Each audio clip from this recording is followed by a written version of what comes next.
हमारे जीवन में खेल का बहुत महत्व है।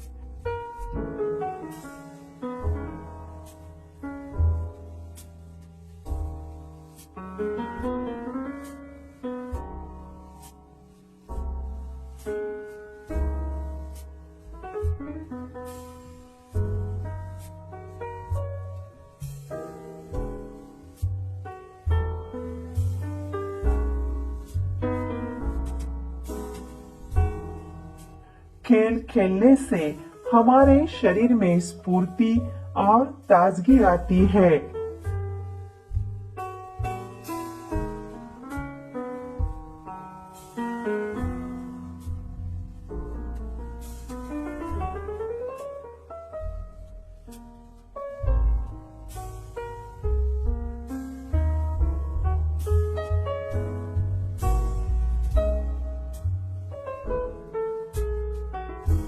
खेल से हमारा शरीर मजबूत और सुगठित बनता है।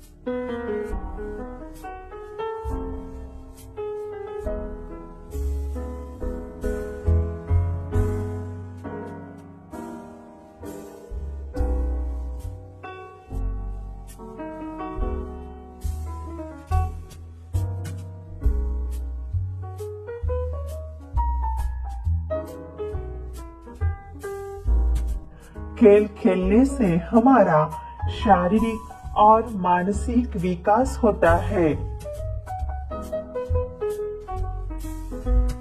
खेल से शारीरिक विकास।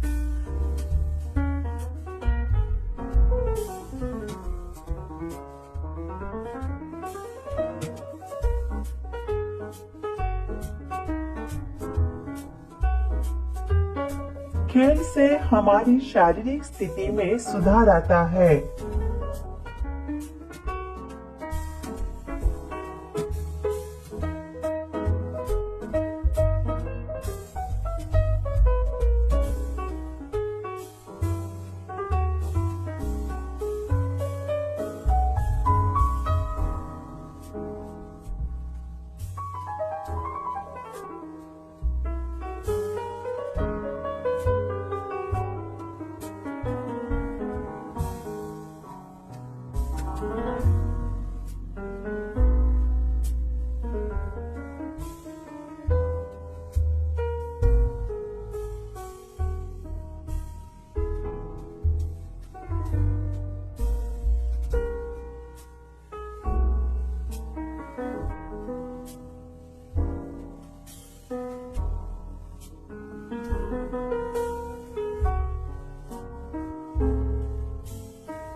जब हम football, hockey, cricket, tennis, kabaddi, basketball, golf जैसे कई खेल खेलते हैं तो हमारे शरीर की कसरत होती है।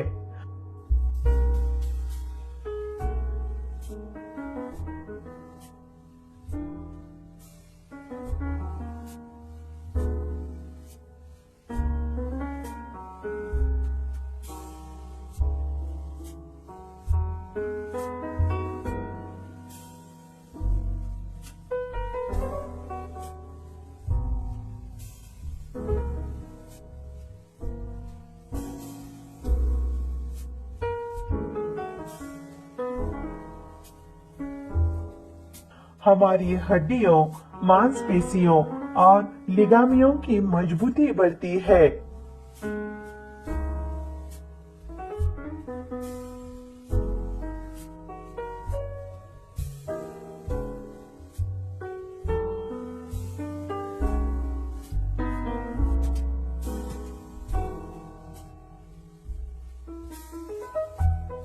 हम तंदुरुस्त और मजबूत बनते हैं।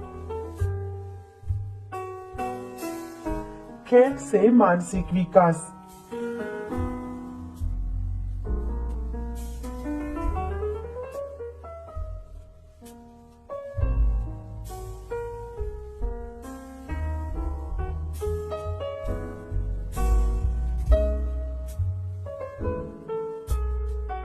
शारीरिक विकास के साथ खेल से हमारा मानसिक विकास भी होता है।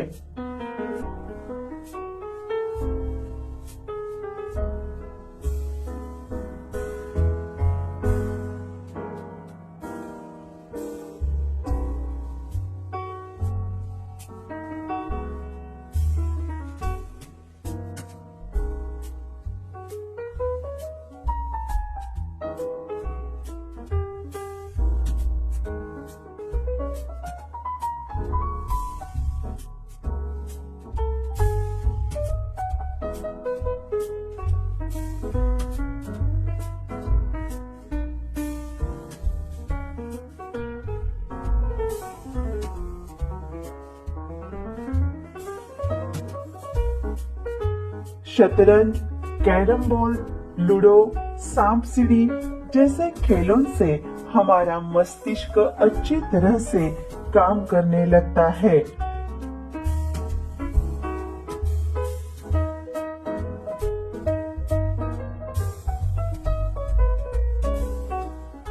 हमारा संयम बढ़ता है।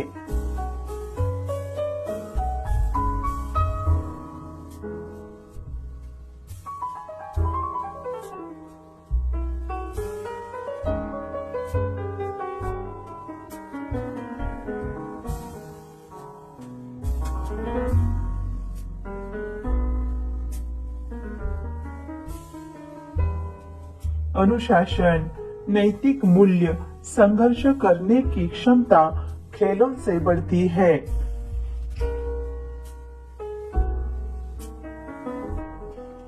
खेल एक सामाजिक संगठन।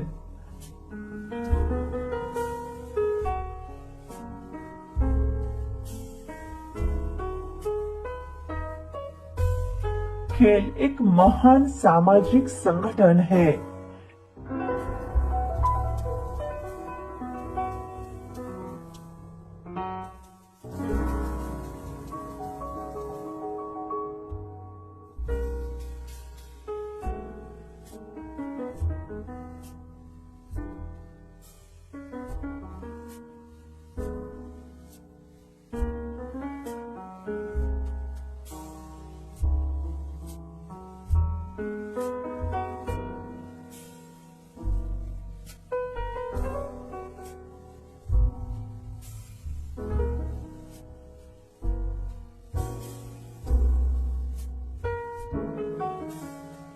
जब हम खेल खेलते हैं तो हम साथी खिलाड़ियों के साथ ग्रुप में संगठित होते हैं और टीम वर्क करते हैं।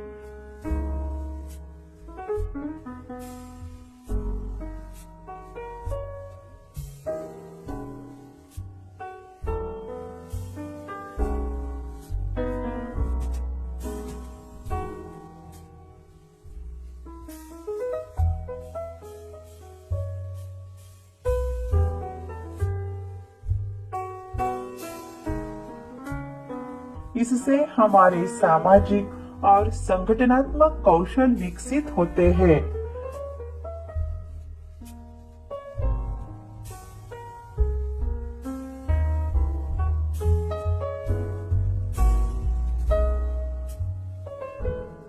खेल हमारे नेतृत्व गुणों का विकास करते हैं।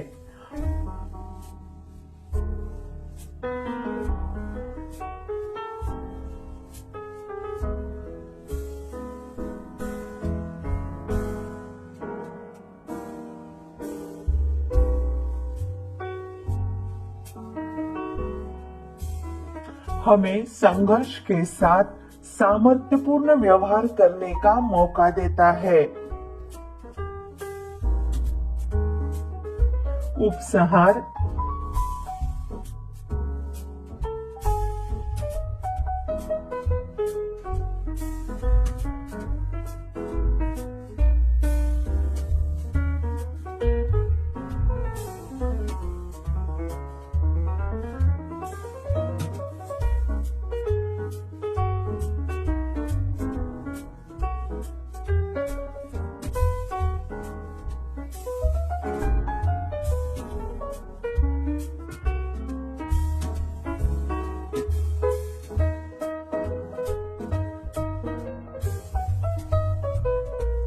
खेलों से हमारे अंदर सहयोग, आत्मविश्वास, अनुशासन, साहस, एकता आदि मानवीय गुणों का भी विकास होता है।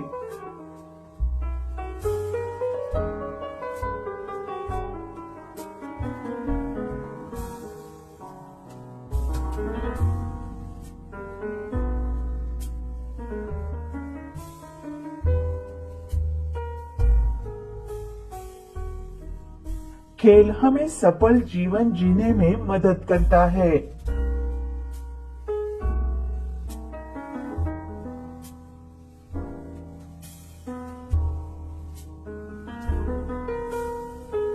हमें नियमित रूप से खेल खेलना चाहिए। धन्यवाद दोस्तों। दोस्तों ऐसे ही बेहतरीन निबंध के लिए हमारे लर्न दिस स्पीच को अवश्य सब्सक्राइब करें।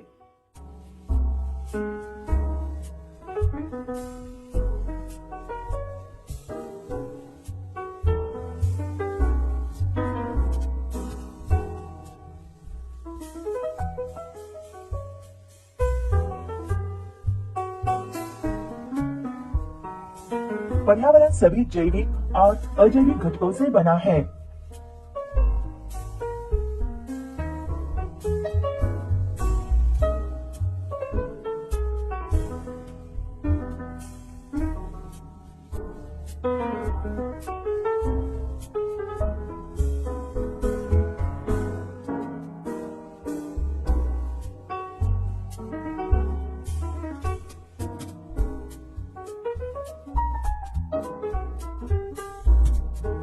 इसमें सभी चीजें हवा, पानी, जीव जंतु, पेड़, पौधे, मिट्टी, नदियाँ आदि शामिल है। पर्यावरण का महत्व।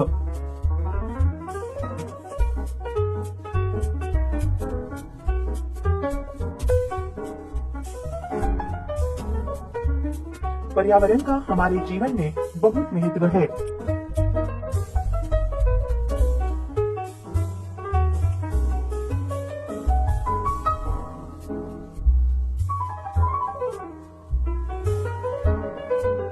पर्यावरण के कारण पृथ्वी पर जीवन संभव है।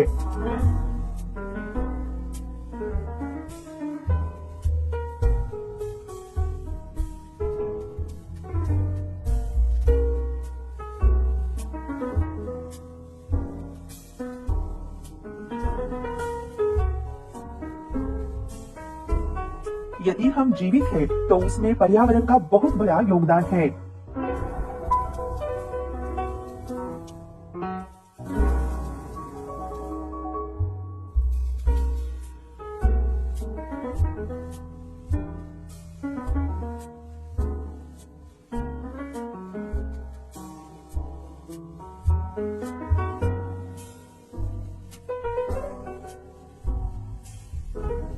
पर्यावरण के कारण हमारी मूलभूत आवश्यकताएं जैसे अन्न, पानी, हवा आदि पूरी होती है।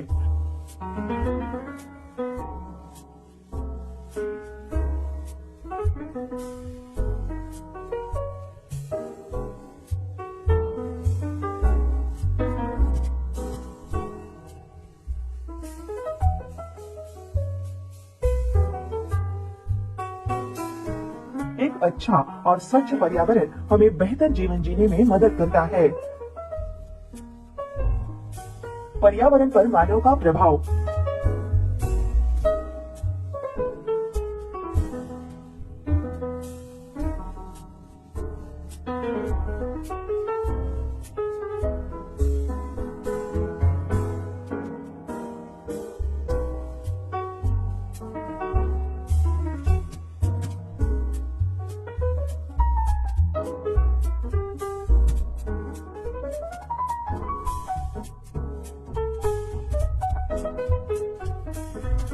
मानव ने एक तरफ विज्ञान की मदद से प्रौद्योगिक विकास किया, तो दूसरी तरफ आधुनिकीकरण और औद्योगिकीकरण भी किया।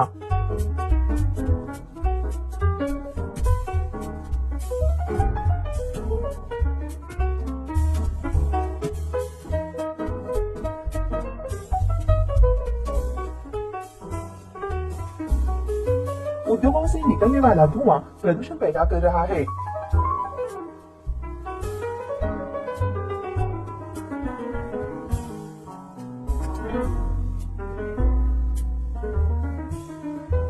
जल प्रदूषण और वायु प्रदूषण हो रहा है।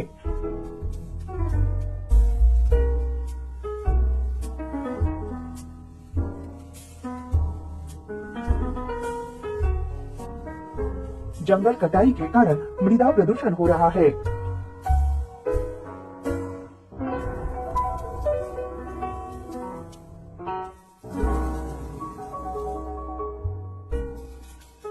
प्रदूषण से ग्लोबल वार्मिंग बढ़ रहा है।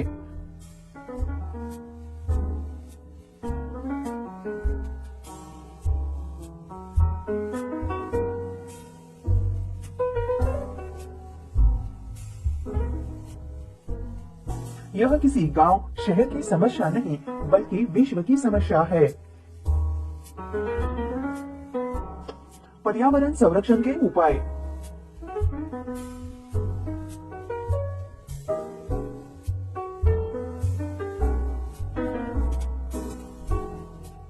हमारे जीवन का सबसे बड़ा सहारा पर्यावरण है।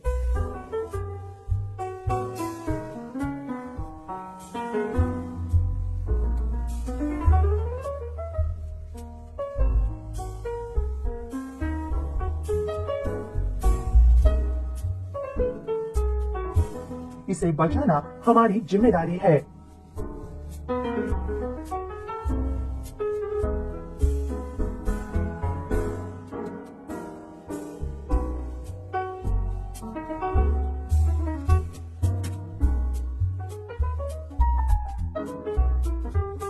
पर्यावरण बचाने के लिए हमें ज्यादा से ज्यादा पेड़ लगाने होंगे।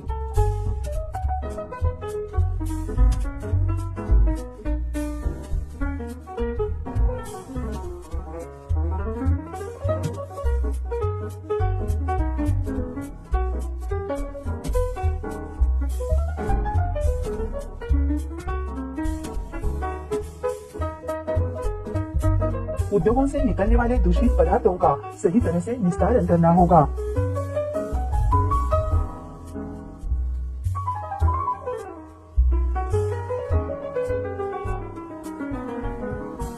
पर्यावरण की साफ सफाई करनी होगी।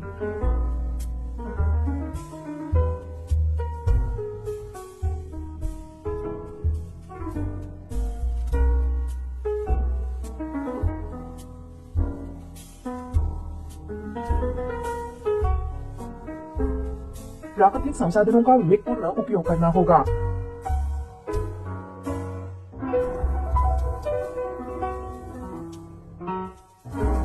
प्लास्टिक का प्रयोग बंद करना होगा।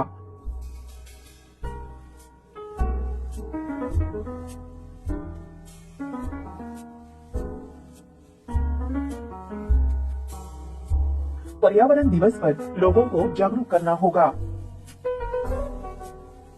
उपसंहार।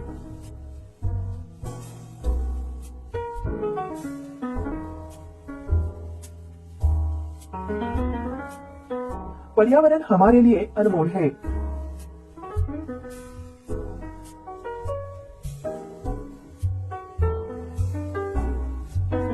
इसने हमें बहुत कुछ दिया है।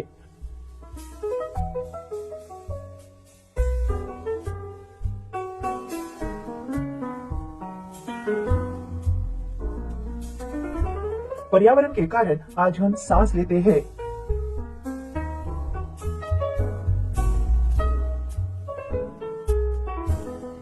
टॉपिक पर कोई भी निबंध हम लिखें, किसी भी टॉपिक पर लिखें, रूपरेखा हेडिंग हमें जरूर बनाना है। जी हाँ दोस्तों, रूपरेखा हेडिंग जो है सबसे ज्यादा इंपॉर्टेंट है। रूपरेखा हेडिंग्स के अंतर्गत हम उस निबंध से रिलेटेड कुछ हेडिंग्स बनाएंगे कि हमें किन हेडिंग्स में निबंध को लिखना है, ठीक है ना। और इन हेडिंग्स में प्रस्तावना हेडिंग सबसे इंपॉर्टेंट है, यानी कि कोई भी टॉपिक पर निबंध लिखेंगे तो प्रस्तावना हेडिंग आपको जरूर लिखना है, ठीक है ना। पहली बात तो रूपरेखा हेडिंग रहेगी, उसके बाद यहाँ पर पहली हेडिंग प्रस्तावना जरूर रहेगी, ठीक है ना। उसके बाद आगे आने वाली हेडिंग्स को आप इससे रिलेटेड लिखेंगे और सबसे लास्ट हेडिंग जो रहेगी वो उपसंहार जरूर रहेगी, ठीक है ना। उपसंहार हमारी सबसे लास्ट हेडिंग रहेगी, ध्यान दीजिएगा। यानी कि पहला रूपरेखा, उसके बाद प्रस्तावना और बीच में हम उस टॉपिक से रिलेटेड हेडिंग्स लिखेंगे, अंतिम में हम उपसंहार हेडिंग डाल देंगे, ठीक है ना। तो जैसे यहाँ पर देखो, हमने सबसे पहले रूपरेखा लिखा, फिर प्रस्तावना लिखा, उसके बाद बेरोजगारी का अर्थ हेडिंग हमने डाल दिया, ठीक है ना। बेरोजगारी किस कारण से होती है, बेरोजगारी का कारण हेडिंग हमने डाल दिया। बेरोजगारी को रोकने के उपाय क्या हैं, ये हेडिंग हमने डाल दिया। और उपसंहार हेडिंग हमने सबसे लास्ट में डाल दिया, ठीक है ना। यहाँ पर देखो, बेरोजगारी की समस्या से रिलेटेड हम सबसे पहले यहाँ पर प्रस्तावना में कुछ बातें लिखेंगे, ठीक है ना, कि हमारे भारत के लिए किस तरीके से एक अभिशाप के समान है, ठीक है ना। तो वो चीजें हम यहाँ पर लिखेंगे, उसके बाद इन हेडिंग्स में जाएंगे। तो इतना लिखने के बाद सबसे पहले अब हम यहाँ पर नंबर 1 पर प्रस्तावना हेडिंग डाल देंगे, ठीक है ना। तो यहाँ पर देखो कैसे लिखेंगे, बेरोजगारी की समस्या हमारे देश की एक प्रमुख समस्या है, ठीक है ना। इसी तरीके से आपको भी बना करके लिखना है, एक भी चीजें रटना नहीं है। बेरोजगारी की समस्या हमारे देश की एक प्रमुख समस्या है, यह दिन प्रतिदिन बढ़ती ही जा रही है। देखिए कितना सिंपल मैंने यहाँ पर लिखा है, ठीक है ना। इससे एक और गरीबी, भूखमरी तो दूसरी ओर युवकों में आक्रोश तथा अनुशासनहीनता को भी बढ़ावा मिलता है। इसका मतलब ये है कि भैया बेरोजगारी की वजह से गरीबी भी आती है, भुखमरी भी आती है, तो दूसरी तरफ युवक लोगों में गुस्सा भी छाया हुआ है और उनका अनुशासन जो है वो भंग हो रहा है, ठीक है ना। क्योंकि होता क्या है कि जब बेरोजगारी आ जाती है तो भाई एक व्यक्ति जो है कम रेट पर काम करने लगता है ना। कोई व्यक्ति सोचता है कि जब तक पूरा रेट नहीं मिलेगा तब मैं काम नहीं करूंगा, और वहीं पर दूसरे कंपटीशन वाले क्या करते हैं, कम पैसे पर जाकर के काम कर देते हैं, तो उनका अनुशासन यहाँ पर भंग हो जाता है। यानी कि इससे एक और गरीबी तो दूसरी ओर युवकों में आक्रोश तथा अनुशासनहीनता को भी बढ़ावा मिलता है। चोरी, डकैती, हिंसा एवं आत्महत्या आदि अनेक समस्याओं का मूल कारण बेरोजगारी है। अब देखो भाई, जब बेरोजगारी की समस्या आ जाती है तो युवक अपने घर का खर्च चलाने में मजबूर हो जाता है, ठीक है ना। तो होता क्या है, उसे कुछ भी करना पड़ता है भाई, घर का खर्च चलाने के लिए उसे चोरी भी करनी पड़ती है, डकैती भी करनी पड़ती है, हिंसा एवं आत्महत्या भी लोग कर लेते हैं, ठीक है ना। तो वही चीज यहाँ पर लिखना है कि अनेक समस्याओं का मूल कारण बेरोजगारी है। चाहे तो आप इसे और डिटेल में लिख सकते हैं, लेकिन एग्जाम में आपका टाइम सबसे इंपॉर्टेंट है, ठीक है ना। इसलिए मैं टाइम को देखते हुए बता रहा हूँ कि कैसे आपको एग्जाम में लिखना है। इतने में आपका जो है पूरा अंक मिलेगा, ठीक है ना। बेरोजगारी का अर्थ अगली हेडिंग हम डाल देंगे। जैसे यहाँ पर देखें तो हमारी नेक्स्ट हेडिंग है बेरोजगारी का अर्थ, तो यहाँ पर हम अगली हेडिंग डाल देंगे बेरोजगारी का अर्थ, ठीक है ना। यहाँ पर ध्यान दीजिएगा, काले पेन से डालिएगा। जब कोई योग्य तथा काम करने के लिए इच्छुक व्यक्ति, यानी कि बेरोजगारी है क्या, उसका अर्थ यहाँ पर बताएंगे। जब कोई योग्य तथा काम करने के लिए इच्छुक व्यक्ति प्रचलित मजदूरी पर काम करने के लिए तैयार हो, यानी जो रेट चल रहा है, जैसे हम लोगों के यहाँ मिस्त्रियों का रेट चलता है 600 रुपए पर डे का, तो उस हिसाब से जो है प्रचलित मजदूरी पर काम करने के लिए तैयार हो कोई योग्य मिस्त्री और उसे काम न मिले, कोई ऐसा ही व्यक्ति हो जो कम मतलब प्रचलित रेट पर तैयार हो पर उसे काम ना मिले, तो ऐसी अवस्था क्या कहलाती है, बेरोजगारी कहलाती है। जैसे अब आप लोग युवक अवस्था में जा रहे हैं और आपको काम ना मिले, चूंकि आप काम करने के योग्य हैं, तो वहां पर आपको बेरोजगार कहा जाएगा, ठीक है ना। बालक हो गए, जैसे यहाँ पर 11-12 साल के लड़के हो गए, ठीक है ना। वृद्ध हो गए, अक्षम हो गए, यानी जो रोगी वगैरह हैं, एवं अपंग व्यक्तियों को बेरोजगारों की श्रेणी में नहीं रखा जा सकता, क्योंकि वो काम करने के योग्य नहीं है। यानी जो व्यक्ति काम करने के योग्य नहीं है उनको बेरोजगार नहीं कहा जाएगा। बेरोजगार वो होगा जो काम करने के योग्य है पर उसको काम नहीं मिलता, ठीक है ना। चलिए चलते हैं नेक्स्ट पेज पर। तो उसके बाद देखिए दोस्तों, यहाँ पर हमने अगली हेडिंग डाल दिया है बेरोजगारी का कारण। यानी रूपरेखा में हमने जितनी हेडिंग्स बनाई थी बारी बारी से उसी को लिखेंगे और उसके अंदर हम चीजों को व्यक्त करेंगे, ठीक है ना। तो बेरोजगारी का कारण हेडिंग है, देखिए इसके अंदर हम क्या क्या लिखेंगे। बेरोजगारी के कुछ प्रमुख कारण इस प्रकार है, ठीक है ना।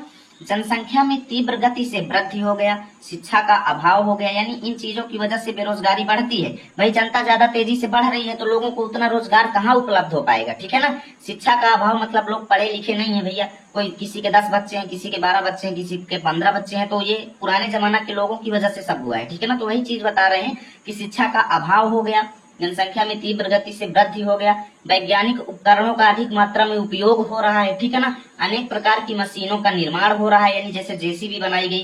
भाई अगर जेसीबी नहीं बनती तो उस काम की जगह पर लोगों को यूज किया जाता। अब जैसे लोगों का काम वहां पर जेसीबी कर देती है तो लोग बेरोजगार हो जाते हैं, ठीक है ना। तो अनेक प्रकार की मशीनों का निर्माण, भारी संख्या में शरणार्थियों का आगमन, यानी दूसरे देशों से लोग हमारे देश में आकर के बस गए, ठीक है ना। मानसून की अनियमितता भी इसमें काफी ज्यादा काम निभाती है। श्रम की मांग एवं पूर्ति से असंतुलन जो है, एवं सरकारी नौकरियों में कमी, सरकारी नौकरियां बहुत कम मिल रही हैं, इस वजह से जो है पढ़े लिखे लोगों में काफी ज्यादा बेरोजगारी फैल रही है। तो इतने कारण आपको बता देना है, काफी ज्यादा है इतने, ठीक है ना। उसके बाद देखिए अगली हेडिंग हम लिखेंगे बेरोजगारी को रोकने के उपाय। यह बेरोजगारी किस तरीके से रोकी जा सकती है उस पर हम अपने कुछ सुझाव देंगे। जैसे देखिए बेरोजगारी को दूर करने के लिए निम्न तरीके अपनाना चाहिए। क्या क्या, जैसे देखो जनसंख्या वृद्धि पर नियंत्रण करना चाहिए, परिवार नियोजन को विस्तारित करना चाहिए, परिवार नियोजन का ज्ञान प्रत्येक व्यक्ति को होना चाहिए, ठीक है ना। शिक्षा को विकसित करना चाहिए, कुटीर उद्योगों का विकास करना चाहिए, यानी प्रत्येक घर में अपना घर का धंधा स्वयं सब लोगों को सोचना चाहिए, ठीक है ना। देश में व्यापक स्तर पर औद्योगिकरण शुरू करना चाहिए, यानी देश में अनेक उद्योग धंधे खोले जाने चाहिए, ठीक है ना। कृषि के विकास के साथ साथ पशुपालन तथा मुर्गी पालन को भी विकसित करना चाहिए। सड़कों का निर्माण हो गया, रेल परिवहन का विकास होगा तो इसमें लोगों को रोजगार मिलेगा, ठीक है ना। पुल निर्माण, मनरेगा को सुचारू रूप से चालू रखना इत्यादि, ठीक है ना। इन सब उपायों से हम क्या कर सकते हैं, बेरोजगारी को दूर कर सकते हैं। अब देखो लास्ट जो हेडिंग रहेगी हमारी उपसंहार, इसमें हम क्या करेंगे, अपने सजेशन व्यक्त करेंगे, यानी बेरोजगारी की समस्या पर हमारे क्या सुझाव हैं, प्रत्येक व्यक्ति के प्रति, सरकार के प्रति हम क्या सुझाव देना चाहते हैं, ठीक है ना। तो यहाँ पर हम लिखेंगे कि बेरोजगारी को दूर करने के लिए हमें एकजुट होकर प्रयास करना चाहिए। एवं कम दरों पर काम नहीं करना चाहिए। हमें स्वयं का छोटा धंधा शुरू करके लोगों को रोजगार देना चाहिए, ठीक है ना। तथा बहुत ही जरूरत पड़ने पर मशीनों का उपयोग करना चाहिए। ज्यादा से ज्यादा मजदूरों को रोजगार देना चाहिए। उसके बाद हम आगे बढ़ेंगे। काव्य की शोभा बढ़ाने वाले शब्दों को अलंकार कहते हैं, ठीक है। जिस प्रकार से मनुष्य की शोभा आभूषण पहनने से बढ़ जाती है, ठीक उसी प्रकार से काव्य की शोभा अलंकार से बढ़ जाती है। ये मुख्यतः दो प्रकार के होते हैं। पहला होता है शब्दालंकार और दूसरा अर्थालंकार, ठीक है। शब्द के आधार पर काव्य की शोभा बढ़े तो शब्दालंकार, और अर्थ के आधार पर काव्य की शोभा बढ़े तो अर्थालंकार। अब देखिए, सबसे पहले हम शब्दालंकार को देखेंगे। इसके अंतर्गत जो मुख्य अलंकार एग्जाम में पूछे जाते हैं, सिर्फ उन्हीं की बात करेंगे इसमें, ठीक है। तो पहला आता है अनुप्रास अलंकार। ध्यान से देखिए, जब एक ही वर्ण की बार बार आवृत्ति होती है, शब्द की नहीं, एक वर्ण की आवृत्ति होती है। जैसे कुल कानन कुंडल मोर पखार उर्पे बनमाल विराजत है। अब इसमें आप देखिए, कुल में का आ रहा है, कानन में का आ रहा है, कुंडल में का आ रहा है। देखिए तीनों में का वर्ण की पुनरावृत्ति हो रही है, तो यहाँ पे आपका अनुप्रास अलंकार हो जाएगा, ठीक है। इसी प्रकार से आप देखिए यमक अलंकार। जब एक ही शब्द दो या दो से अधिक बार आए और उसका अर्थ हर बार अलग हो, जैसे कनक कनकते सौगुनी मादकता अधिकाय वा खाए बौराय जग या पाए बौराय। अब इसमें आप देखिए, कनक शब्द दो बार आया है। एक कनक का अर्थ होता है सोना और दूसरे का अर्थ क्या होता है, धतूरा। तो इस प्रकार के वाक्य आए तो वहां पे यमक अलंकार होता है, ठीक है। इसमें एक शब्द दो या दो से अधिक बार आता है यमक में, और अनुप्रास में एक ही वर्ण बार बार आता है, उसमें वर्ण इसमें शब्द, इसे ध्यान में रखिएगा। चलिए, क्लियर हो गया। श्लेष अलंकार देखते हैं। जहां एक ही शब्द से दो या दो से अधिक अर्थ चिपके हो, जैसे चरण धरत चिंता करत फिर चितवत चंगोर सुवरन को ढूंढत फिरत कवि व्यभिचारी चोर। इसमें देखिए, सुवरन को कवि व्यभिचारी चोर तीनों ढूंढ रहे हैं। तो सुवरन में जो है अर्थ छिपे, तीन तीन अर्थ छिपे हुए हैं। कैसे? जैसे कवि सुवरन अर्थात इसका मतलब अच्छे शब्द, कवि क्या ढूंढेगा, अच्छा शब्द। व्यभिचारी सुवरन इसका मतलब होता है अच्छा रूप रंग। चोर भी सुवरन अर्थात स्वर्ण ढूंढ रहा है। इस प्रकार से सुवरन के यहाँ तीन तीन अर्थ निकल के आ रहे हैं, ठीक है। कवि व्यभिचारी चोर अपने अपने तरीके से सुवरन का अर्थ निकाल रहे हैं। तो इस प्रकार के जब वाक्य मिलेंगे जहां पे एक ही शब्द में कई अर्थ छिपे रहते हैं, तो वहां श्लेष अलंकार होता है, ठीक है। क्लियर हो गया। चलिए अगला अब हम देख लेते हैं अर्थालंकार। देखिए, शब्दालंकार में मुख्य मुख्य अलंकार हमने देख लिया। अब हम अर्थालंकार के जो प्रमुख अलंकार है उनको देखेंगे, बस जो एग्जाम में आते हैं। जब पंक्ति में योजक चिन्ह आए और साथ में सा सी से सरिस जैसा तुल्य सम ऐसे शब्द आए, तब वहां आपका उपमा अलंकार होता है। यहाँ योजक की अनिवार्यता नहीं है, सा सी से ऐसे शब्द आ जाए तब भी उपमा अलंकार होता है, लेकिन ज्यादातर योजक इसके साथ में ही लगता है। जैसे मुख बाल रवि सम लाल होकर ज्वाल सा बोधित हुआ, इसमें देखिए सा आ गया और सम आ गया, इसका मतलब ये क्या है, उपमा अलंकार हो गया। पीपर पात सरिस मन डोला, सरिस शब्द आ गया तो आप उपमा अलंकार लगा दीजिए। इसी प्रकार से हरिपद कोमल कमल से आ गया, उपमा अलंकार लगा दीजिए, ठीक है। क्लियर हो गया। चलिए अब हम रूपक अलंकार देख लेते हैं। देखिए इसमें क्या होता है, योजक चिन्ह आता है लेकिन सा सी से तुल्य सम सरिस जैसा ये शब्द नहीं आते हैं, इसे ध्यान में रखना। रूपक अलंकार आप तभी पहचान पाएंगे जिसमें सिर्फ केवल योजक चिन्ह आए, उसमें सा सी से तुल्य ऐसे शब्द ना आए। जैसे सिर झुका तूने नियत की मान ली यह बात, स्वयं ही मुरझा गया तेरा हृदय जलजात, योजक चिन्ह आ गया, आप रूपक अलंकार लगा दीजिए। चरण कमल बंदो हरे, योजक चिन्ह आ गया, रूपक अलंकार लगा दीजिए। सिर्फ योजक चिन्ह रहे, उसमें सा सी से ऐसे शब्द ना आए तो रूपक हो जाता है, ठीक है। और अगर सा सी से योजक के साथ आते हैं तब आपका उपमा हो जाता है। क्लियर हो गए दोनों। चलिए अब हम अगला देख लेते हैं, उत्प्रेक्षा अलंकार। जब किसी भी वाक्य रचना में मानो आ जाए, मनु आ जाए, मनो आ जाए, मनहु आ जाए, जानो जनु जन्म ज्यो ऐसे शब्द आए, तब आपका वहां पे उत्प्रेक्षा अलंकार होता है। जैसे उस काल मारे क्रोध के तनुकापने उसका लगा, मानो हवा के जोर से सोता हुआ सागर जगा। देखिए मानो आ गया तब आप उत्प्रेक्षा लगा दीजिए। अगला देखिए, सोहत ओढ़े पीतपट श्याम सलोने गात, मनहु नीलमणि शैल पर आता प्रयोग प्रभात। मनहु आ गया तब आप उत्प्रेक्षा अलंकार लगा दीजिए, ठीक है। क्लियर हुआ। मानो आ जाए, मनु आ जाए, मनहु आ जाए, ऐसे शब्द आ जाए तो वहां पे उत्प्रेक्षा होता है। चलिए क्लियर हो गया। अगला आप देख लेते हैं, अतिशयोक्ति अलंकार है। जब किसी बात का बढ़ा चढ़ाकर वर्णन किया जाए, ठीक है, बढ़ा चढ़ाकर वर्णन किया जाए तो वहां अतिशयोक्ति अलंकार होता है। एग्जाम्पल देखिए, हनुमान की पूछ में लगन न पाई आग, लंका शीघ्र ही जल गई, गए निशाचर भाग। अब आप इसमें देखिए, इसका अर्थ है कि हनुमान की पूंछ में आग नहीं लगी थी, लगन न पाई आग। आग लगने से पहले ही लंका शीघ्र जल गई, पूरी लंका जल गई और निशाचर भाग गए। तो ये बढ़ा चढ़ा के बोला है ना भाई, पहले हनुमान की पूंछ में आग लगेगी, तब लंका धीरे धीरे जलेगी, तब निशाचर भागेंगे। इसमें कह रहा है कि आग लगी ही नहीं थी, उसके पहले ही लंका जल गई। तो ये अतिशयोक्ति अलंकार हो जाता है। क्लियर। भ्रांतिमान अलंकार, जहां पर भ्रम की स्थिति हो, जैसे वृंदावन विहरत फिरे राधा नंद किशोर, नीरद यामिन जानि संग डोले बोले मोर। अब आप इसमें देखिए, वृंदावन में क्या कर रहे हैं, राधा कृष्ण विहार कर रहे हैं, ठीक है, लेकिन रात में जो मोर है वो उन्हें मेघ समझने का भ्रम कर रहे हैं, मतलब उन्हें मेघ समझ रहे हैं और उनके साथ क्या कर रहे हैं, उनके साथ चल रहे हैं और बोल रहे हैं, ठीक है। तो यहाँ पे भ्रांति मान अलंकार हो जाता है। क्लियर हुआ। तो इस प्रकार आपने महत्वपूर्ण अलंकार को देख लिया है। अब वीडियो को समाप्त करते हैं। इसके अलावा भी कुछ अलंकार बचते हैं, उनको हम किसी और वीडियो में देख लेंगे। तो अभी के लिए बस इतना ही। चैनल को सब्सक्राइब करिए। वीडियो देखने के लिए आप सभी का धन्यवाद।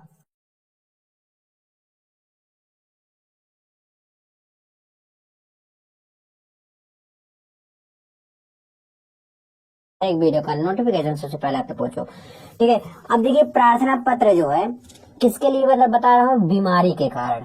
आपके एग्जाम में किसी भी चीज पर आ जाएगा अगर ना, तो आप कर ले जाएंगे 100%। ये वीडियो अगर आप एंड तक देखते हैं तो, ठीक है। अब इसमें देखिए, स्पष्ट समझ में आ रहा है किस पे कहा है लिखने के लिए, बीमारी पे।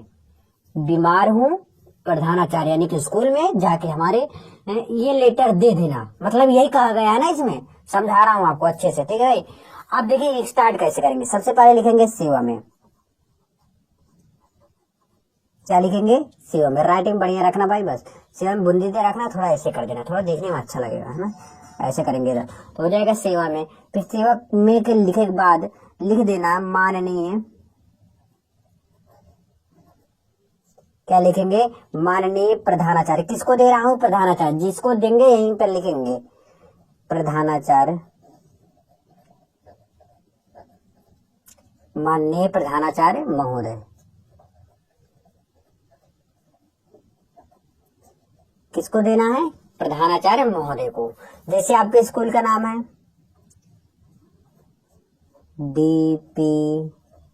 डीपीजी इंटर कॉलेज, है ना। जो भी आपके स्कूल का नाम रहेगा लिख देना, इंटर कॉलेज जो भी है। कॉलेज लिखने के बाद अब यहाँ पर क्या लिखेंगे कि कहाँ पर है, जैसे सुल्तानपुर,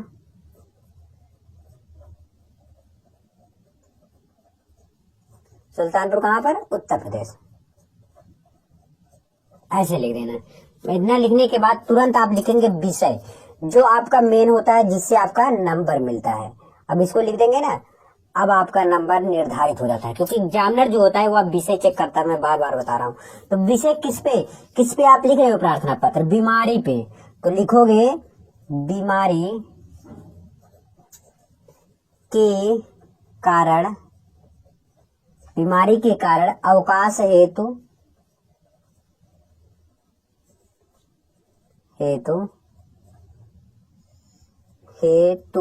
प्रार्थना पत्र।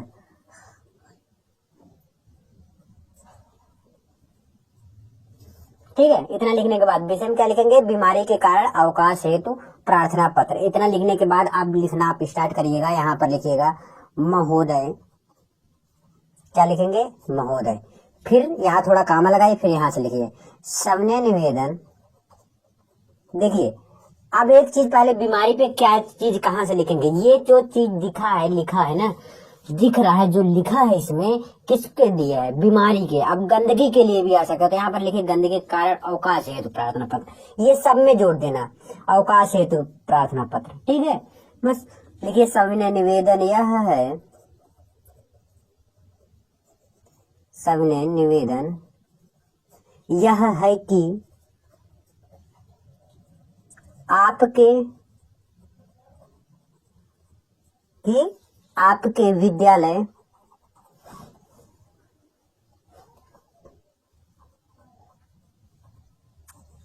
विद्यालय का कक्षा 12 12वीं का छात्र हूँ या छात्रा हूँ। क्या लिखेंगे? सविनय निवेदन यह है कि आपके विद्यालय के कक्षा 12वीं का छात्र हूँ। इतना लिखने के बाद फिर लिखिएगा मुझे आज से बहुत तेज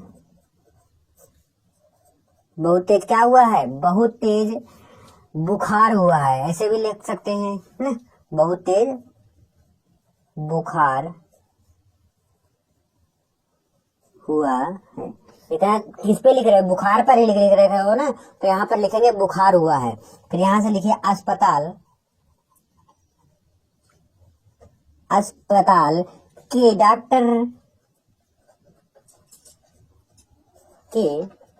डॉक्टर ने डेंगू का ज्वर बताया है। डेंगू का ज्वर बताया है। समझ में आया? यहाँ तक लिख देंगे कि डॉक्टर ने क्या बताया है? डेंगू का ज्वर बताया है। इसलिए या तो ऐसे लिख सकते हैं। इतना लिखने के बाद लिख दीजिए 10 दिनों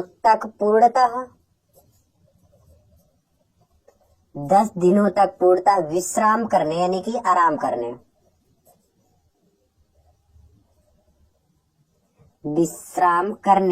ठीक है, विश्राम करने का सलाह दिया है, यानी कि आराम करने का सलाह दिया है डॉक्टर ने। इतना तो लिख देंगे। अतः यहां से लिखिए फिर, अतः आपसे, बस लास्ट चल रहा हूं, अतः आपसे विनम्र निवेदन है, ऐसे भी कह सकते हैं, या तो आपसे निवेदन है ऐसे भी कह सकते हैं ना। आपसे निवेदन यह है, या तो निवेदन यह है कि मुझे मंगलवार या बुधवार, जो भी आप कहना चाहे, मंगलवार से शनिवार 10 दिन जोड़ लेना, मंगलवार से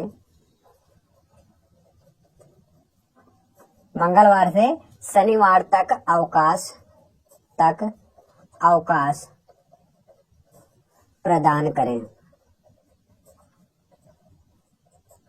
ठीक है, इतना लिख देंगे ना। है आसान की नहीं है? कुछ नहीं कठिन भाई है, बस सिर्फ ध्यान रखना है। क्या लिखा हूँ? सबने निवेदन यह है कि आपके विद्यालय का कक्षा 12वीं का छात्र हूँ, मुझे आज से बहुत तेज बुखार हुआ, अस्पताल के डॉक्टर ने मुझे डेंगू का ज्वर बताया, वो डॉक्टर ने बोल दिया कि सब विश्राम करो, आराम करो, तो इसलिए मुझे आप छुट्टी दे दो। बस यही तो कहना था, बस। फिर लिख देना आपका आज्ञाकारी शिष्य, इस साइड आपका आज्ञाकारी, चाहे आज्ञा मानो चाहे न मानो, आज्ञाकारी शिष्य लिख दो, लेकिन आज्ञाकारी शिष्य। तो भैया अपना नाम कतई मत लिखना, नाम नहीं लिखा जाता तो आप लिख देना XYZ या ABCD या तो काखा गाघा। ठीक है, यहाँ हो गया जाएगा आपका आज्ञाकारी शिष्य। यहाँ पर लिख देना दिनांक, चाहे दिनांक लिखना चाहे मत लिखना। लिखने के बाद यहाँ डेट आज का लिख दो, बस सिंपल सी बात है, बहुत आसान है।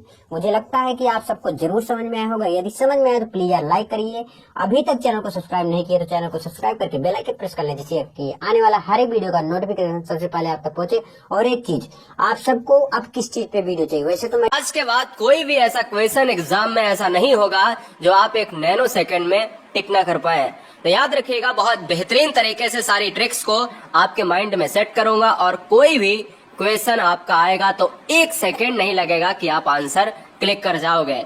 तो चलिए कंसंट्रेशन के साथ एक पेन एक कॉपी उठाकर कुछ 5 ट्रिक को नोट कर लीजिएगा, जो केवल मात्राओं पर आधारित होंगी। ठीक है ना?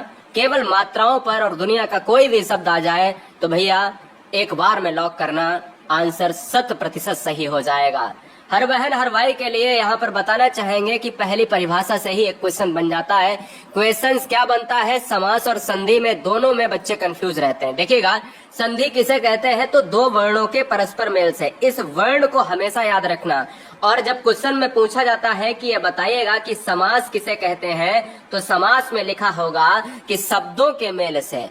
जब शब्द की बात हो तो समास, जब वर्ण की बात हो तो संधि। क्वेश्चन कैसे पूछा गया था पिछली बार एग्जाम में कि ये बताइएगा कि वर्णों के परस्पर मेल से परिवर्तन होने वाले शब्दों को क्या कहेंगे? परिवर्तन होने वाले शब्दों को हम संधि कहेंगे। याद रखना, जब वर्णों के परस्पर मेल से हो तो संधि, जब शब्दों के परस्पर मेल से हो तो समास। पहला क्वेश्चन ये याद रखना है, ये गलत नहीं होना चाहिए। अब बात करते हैं ट्रिक पर। ट्रिक से पहले 3 चीजें हमें हमेशा याद रखनी है कि संधि जो है वो कितने प्रकार की होती है। संधि 3 प्रकार की होती है मुख्यतः, देखा जाए स्वर संधि, व्यंजन संधि और विसर्ग संधि। स्वर, व्यंजन और विसर्ग को हम क्या कहते हैं? यही 3 प्रकार हैं जो हमें पढ़ने हैं।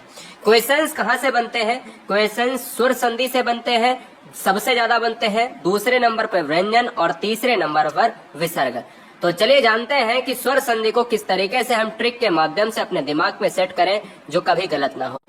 तो स्वर संधि को पढ़ने से पहले ये जानना पड़ेगा कि अगर संधि के 3 प्रकार होते हैं, स्वर, व्यंजन और विसर्ग, तो स्वर संधि को जब पढ़ेंगे तो उसके भी कुछ प्रकार होते हैं जो ट्रिक के माध्यम से हमें पढ़ना पड़ेगा। समझिएगा कि एग्जाम में क्वेश्चंस आपसे पूछ लेता है कि ये बताइएगा कि महोर्मी में कौन सी संधि है, तो आप कंफ्यूज हो जाएंगे। तो ऐसी हम एक ट्रिक बताने वाले हैं जो केवल मात्राओं को देखकर आप चीजें आसानी तरीके से क्लिक कर पाएंगे। जैसे आप स्वर संधि को पढ़ेंगे तो स्वर संधि के भेद कितने होते हैं ये हमें जान आना जरूरी है। तो स्वर संधि को पढ़ने से पहले उसके कितने भेद होते हैं, कितने प्रकार होते हैं, तो आइए जानते हैं कि भाई स्वर संधि का पहला जो पार्ट है वो है दीर्घ संधि, दूसरा जो पार्ट है वो है वृद्धि संधि, और तीसरा पार्ट है वो है गुण संधि, चौथा पार्ट है यड़ संधि और 5वां पार्ट है अयाधि संधि। ठीक है ना? तो यानी हम कह सकते हैं कि स्वर संधि के भी पार्ट होते हैं, 5 पार्टों में बटी हुई है, दीर्घ, वृद्धि, गुण, यड़ और अयाधि। यहीं से सबसे ज्यादा प्रश्न आते हैं। एक आपको शब्द दे देता है और कहता है 4 ऑप्शन देकर कि इसमें कौन सी संधि है। तो आइए सबसे पहले जानते हैं दीर्घ संधि को हम किस तरीके से ट्रिक के माध्यम से अपने दिमाग में बैठाएं। यहाँ पर देखिएगा कि जब किसी शब्द के बीच में बड़ी मात्रा, यानी बड़ी मात्रा का मतलब है कि बड़ा आ का डंडा या बड़ा आ का, हम कह सकते हैं, आपको यहाँ पर ऑप्शंस में दिख जाएगा। जैसे अभी हम एग्जांपल कराएंगे ना तो आपको तुरंत पूरी तरीके से सब कुछ समझ में आ जाएगा 1 नैनो सेकेंड में। बड़ी ई की मात्रा, बड़ा उ का मात्रा, तो हम ये कह सकते हैं ये 3 शब्द आपको, 3 वर्ण आपको याद रखने हैं। इन 3 वर्णों पर ही ये पूरी संधि दीर्घ संधि है। इनकी मात्रा अगर दिख जाए कोई भी शब्द में और कोई भी दुनिया का शब्द दिया हो तो उस शब्द में, हर शब्द में दीर्घ संधि होगी। ठीक है? मात्रा कैसी होनी चाहिए? बड़ी होनी चाहिए, चाहे वो आ की मात्रा हो, चाहे ई की मात्रा हो, चाहे ऊ की मात्रा हो। अब ट्रिक में आपको लिखना कैसे है? एक तो ये वाली परिभाषा लिख लेना है ट्रिक में, और ट्रिक के आगे ये भी लिख लेना है। आगे क्या लिखना है यहाँ पर बता रहा हूँ, इससे आप परेशान ना हो, नहीं तो आप कंफ्यूज हो जाएंगे। आप समझिएगा किस तरीके से हम एग्जाम में अपने क्वेश्चन को 100% सही कर सकते हैं। ट्रिक के आगे आप दूसरा स्टार बना के आप लिखिएगा कि बीच वाले अक्षर में, क्या बीच वाले अक्षर में ये सभी बड़ी मात्रा होनी चाहिए, चाहे आ की, चाहे ई की, चाहे ओ की। जैसे आपको एक बार यहाँ पर हम प्रयोग करके दिखाते हैं। विद्याभ्यास एक क्वेश्चन आ जाता है कि ये बताओ, कल को क्वेश्चन एग्जाम में पूछ लिया जाए कि विद्याभ्यास में कौन सी संधि है, तो बीच वाला अक्षर हमारा कौन सा है? ये देखो बीच वाला अक्षर है। यहाँ पर क्या है? ये यहाँ पर बड़ा आ का डंडा है, तो मैं कह सकता हूँ कि संधि की बात करें, मुझे बीच वाला अक्षर देखना है और तुरंत मुझे संधि के ऑप्शन में दीर्घ मार देना है।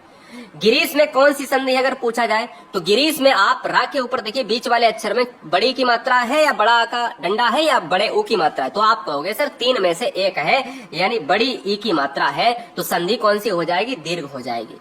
बधोत्सव की बात करें तो आप यहाँ देख रहे होंगे कि बधोत्सव में कौन सी डंडा है, तो हम ये कहेंगे कि बड़ी ऊ की मात्रा है, तो तुरंत आपका आंसर बीच वाले में बड़ा आ का डंडा, बड़ी ई की मात्रा या बड़ा ऊ की मात्रा है, तो तुरंत संधियों में दीर्घ संधि हो जाएगी।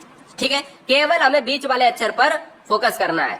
बोले दीर्घ संधि में और उदाहरण ले लो भाई, योजना अवधि। कल को क्वेश्चन एग्जाम में आ जाए कि योजना अवधि में कौन सी संधि है। हर बच्चा जानता है स्वर, लेकिन क्वेश्चन में आ जाता है स्वर में कौन सी है, गुण है, अयाधि है, दीर्घ है या वृद्धि है। तो वहां पर बड़ा आ का डंडा अगर आ रहा है तो मैं कहूंगा कि आ धन आ बराबर बड़ा आ का डंडा, चाहे आप ऐसे कर लो, चाहे आप ट्रिक के माध्यम से कर लो कि भैया बीच वाले अक्षर में अगर बड़ा है, बड़ा का मतलब क्या होता है यार, ट्रिक ये भी लिख लो, बड़ा का मतलब होता है दीर्घ, और दीर्घ का मतलब है संधि हो जाएगी दीर्घ। ठीक है ना? स्वाधीन की बात करें तो हम ये कह सकते हैं स्वाधीन में देखो। ठीक है ना? अगर मैं आपसे बात करूं कि भाई सर्वाधिक में, तो सर्वाधिक में आप देख लो, अंडाकार में आप देख लो, अल्पायु में देख लो आप, ठीक है। तो हम ये कह सकते हैं कि मात्राओं को देखा जाए तो बड़ा आ का डंडा, बड़ी ई की मात्रा और बड़ा उ की मात्रा है, तो वहां पर दीर्घ संधि हो जाएगी, ठीक है। अब बात करते हैं गुण संधि, जो एग्जाम में बहुत ज्यादा पूछा जा रहा है आजकल क्वेश्चन। गुण संधि एग्जाम में कैसे पूछी जा रही है? गुण संधि में केवल आपको बहुत सिंपल सी ट्रिक लगानी है। ट्रिक क्या लिखनी है कि जब किसी शब्द के बीच में छोटी ए का मतलब ये वाली, ठीक है ना, छोटी ए ये वाली, या आप कह सकते हो ओ का मतलब क्या है? ये वाला। छोटी ए का मतलब क्या है? छोटी ए का मतलब ये वाला।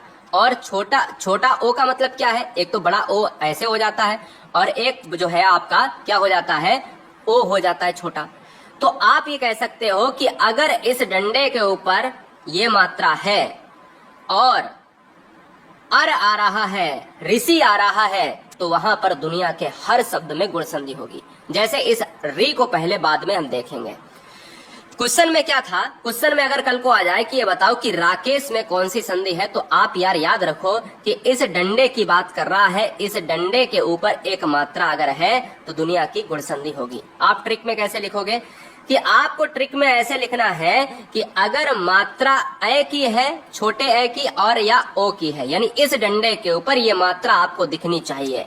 जैसे सुरेंद्र में कौन सी संधि है, तो सुरेंद्र में आपको इस सुरेंद्र से मतलब नहीं है, इस मात्रा से मतलब है। अगर एक मात्रा आ रही है तो तुरंत आप आंसर लगाइएगा गुण संधि, ठीक है।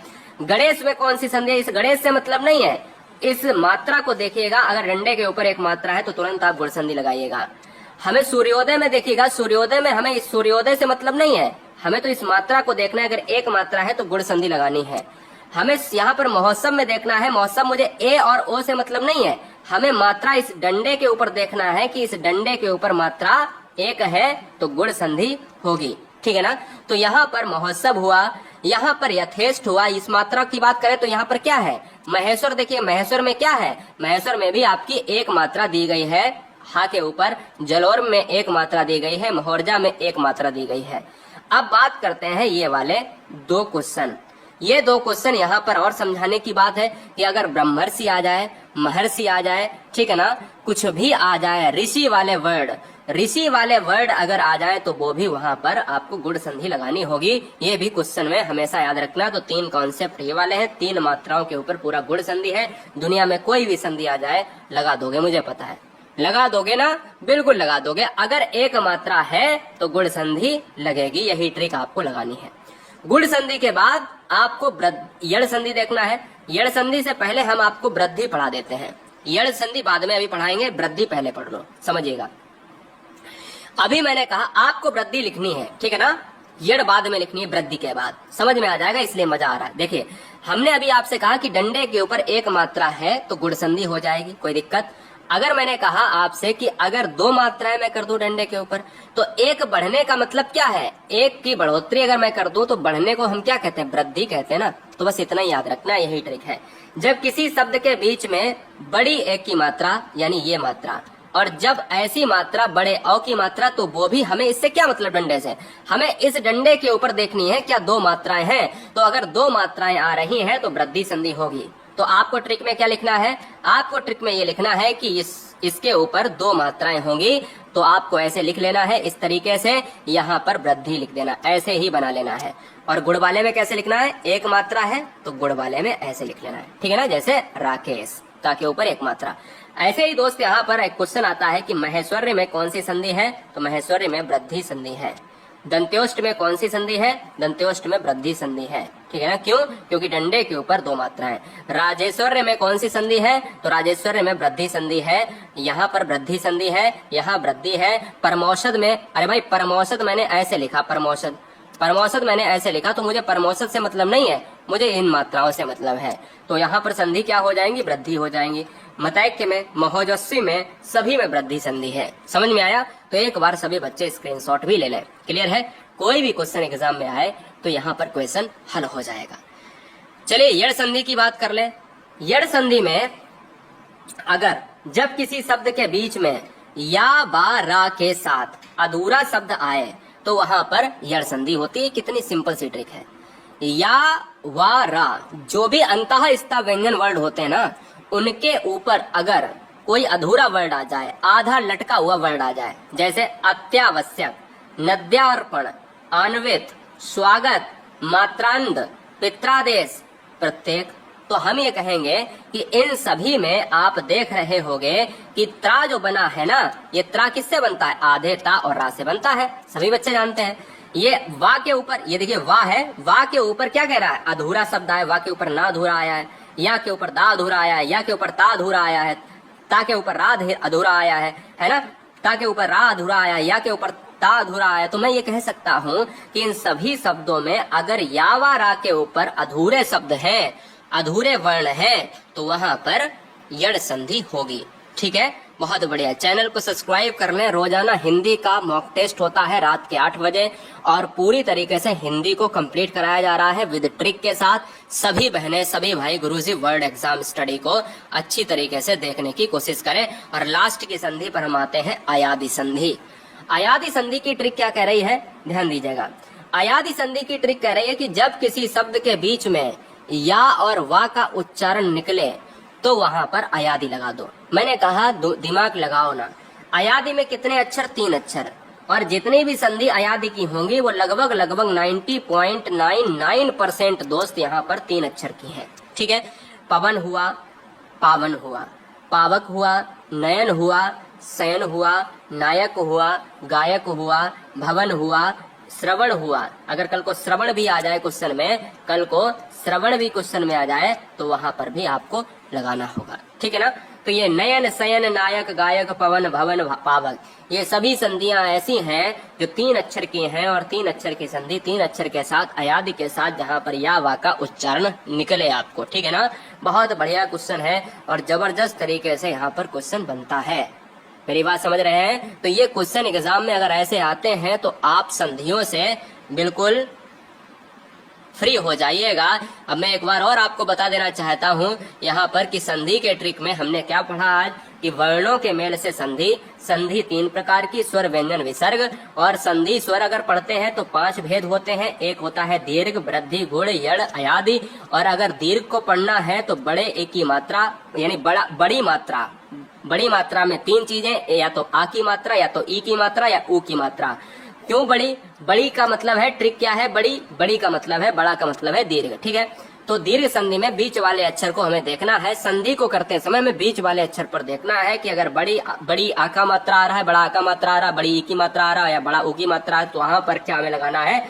वहां पर हमें लगा देना है भैया, वहां पर हमें लगा देना है दीर्घ संधि लगा देना है। ठीक है, हम गुण संधि में देखते हैं तो मैंने कहा डंडे के ऊपर अगर एक मात्रा है तो यहाँ पर ऐसे आप लिख लीजिएगा, गुण संधि हो जाए। तो जितनी भी मात्राएं आपको दिख रही हैं वो सभी मात्राएं क्या है, वो सभी मात्राएं दोस्त यहाँ पर गुण संधि है।